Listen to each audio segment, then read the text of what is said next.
ចំណងជើងរឿងយុវជនម្នាក់នឹងផ្កាឈូករត់ដុះក្នុងរូងភ្នំយុវជនម្នាក់ដែលបានបាត់បង់សេចក្តីសុខនិងក្តីសង្ឃឹមក្នុងជីវិតគាត់មានអារម្មណ៍ថាពិភពលោកជុំវិញខ្លួនមានតែភាពងឹតនិងទុក្ខសោកថ្ងៃមួយគាត់បានសម្រេចចិត្តចូលទៅក្នុងរូងភ្នំមួយដ៏ធំនិងងឹតដើម្បីស្វែងរកភាពស្ងប់ស្ងាត់និងនៅម្នាក់ឯង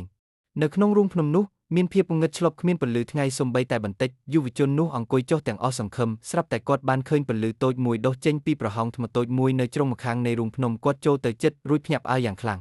វាគឺជាផ្កាឈូករត់មួយទងដែលដុះចេញពីប្រហោងថ្មតូចនោះទោះបីជាស្ថិតនៅក្នុងរូងភ្នំដ៏ងឹតផ្កាឈូករត់នោះនៅតែអាចដុះឡើងនិងបង្ហាញសម្រស់ដ៏ស្រស់បំព្រងវាប្រើប្រាស់ពន្លឺថ្ងៃបន្តិចបន្តួចដែលចេះចូលមកតាមប្រហោងថ្មដើម្បីរស់រាននិងលូតលាស់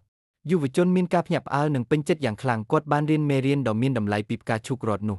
មេរៀននៃរឿងក្តីសង្ឃឹមគឺដូចជាផ្កាឈូករត់ដែលដុះក្នុងរូងភ្នំទោះបីជាស្ថិតនៅក្នុងស្ថានភាពដ៏ងឹតនិងលំបាកបំផុតក៏អ្នកមិនត្រូវបោះបង់ចោលក្តីសង្ឃឹមឡើយចូលស្វែងរកពន្លឺនៃភាពវិជ្ជមានទោះបីជាវាតូចតាចប៉ុណ្ណាក៏ដោយព្រោះវាអាចជួយឲ្យអ្នករស់រាននិងលូតលាស់ម្ដងទៀតកុំឲ្យភាពងឹតមកគ្រប់គ្រងជីវិតអ្នកប៉ុន្តែត្រូវប្រើបញ្ញាដើម្បីស្វែងរកពន្លឺចំណុចសម្រាប់វិភាគផ្កាឈូករត់ដុះក្នុងរូងភ្នំតំណាងឲ្យក្តីសង្ឃឹមនិងភាពវិជ្ជមានក្នុងស្ថានភាពដ៏លំបាក